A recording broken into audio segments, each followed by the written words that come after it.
ಅಯ್ಯೋ, ಯಾಕೆ ಹಾಗೆ ಒದ್ದಾಡ್ತಿದ್ಯಾ? ನೆಲದ ಮೇಲೆ ಕೂತ್ಕೊಂಡು ಊಟ ಮಾಡಿ ರೂಢಿ ಇಲ್ಲ, ಅದಕ್ಕೆ. ಇನ್ನೇ ನಿಂತ್ಕೊಂಡೆ ಊಟ ಮಾಡ್ತಿದ್ಯಾ? ಎಲ್ಲ ಲೂಸು ಕಣೆ. ಅಯ್ಯಯ್ಯೋ, ಏನಿದು ಚೆಂಡಿದ್ದಾಗಿದೆ. ರಾಗಿ ಮುದ್ದೆ ಊಟ ಮಾಡು, ಜೀವಕ್ ತಂಪು, ತೋಳಗ್ ಬಲ. ಹೌದು, ನಿಮ್ ಮನೇಲಿ ಬೆಳಿಗ್ಗೆ ಟಿಫನ್ಗೇನು ಮಾಡಲ್ವಾ? ಅದೇ ಇಡ್ಲಿ, ಉಪ್ಪಿಟ್ಟು, ದೋಸೆ ಮಾಡ್ತೀವಲ್ಲ, ಉಗಾದಿಗೆ, ದೀಪಾವಳಿಗೆ. ಓಹೋ, ವರ್ಷಕ್ಕೆ 2 ದಿವಸ. ಗೌರಿ ಹಬ್ಬಕ್ಕೂ ಮಾಡ್ತೀವಿ. ಹಾಗಾದ್ರೆ 3 ದಿವಸ. ನೀನು ಪ್ಯಾಟೆಲ್ ಬೆಳೆದ ಹುಡುಗ, ಈ ಹಳ್ಳಿ ರೀತಿ ನೀತಿ ಎಲ್ಲ ನಿನ್ಗೇನು ಗೊತ್ತಿಲ್ಲ. ನೋಡಪ್ಪ, ಇನ್ಮೇಲೆ ನೀನ್ ಇಲ್ಲೇ ಇರ್ತೀಯಲ್ಲ, ಒಂದೊಂದ ನಿನಗೆ ಗೊತ್ತಾಗುತ್ತೆ. ಊಟ ಮಾಡಪ್ಪ.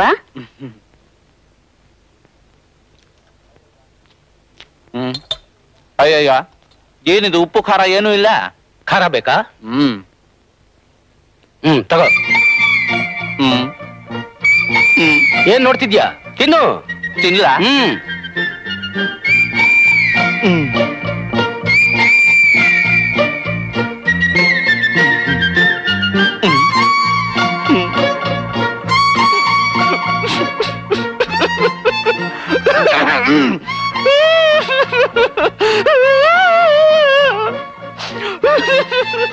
ಯಾಕೆ ಖಾರ ಜಾಸ್ತಿ ಆಯ್ತಾ?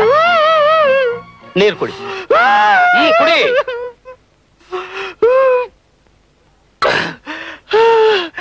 ಸರ್, ನಿಮ್ಮನ್ನೊಂದು ಪ್ರಶ್ನೆ ಕೇಳ್ತೀನಿ, ತಪ್ಪು ತಿಳ್ಕೊಳ್ಳಲ್ಲ ತಾನೆ? ಕೇಳು.